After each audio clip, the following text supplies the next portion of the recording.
creo que eso es una cuestión que no se puede obviar, ¿no? Hay casos todo el mundo en la universidad conocerá algún caso de gente que, habiendo hecho públicas sus ideas preliminares, pues alguien se las cogió y acabó la tesis antes y le chafó el invento, ¿no? Con grave perjuicio incluso pues para su futuro laboral. Entonces no podemos, eso no en fin, eso hay que dedicarle atención a esa cuestión, ¿no? Cada uno tiene su historia y yo tengo la mía y es la contraria.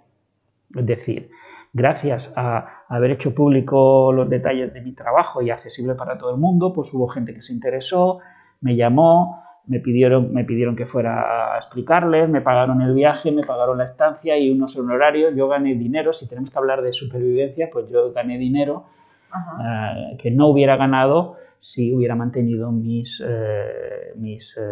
trabajos pues reservados para que nadie me los copie.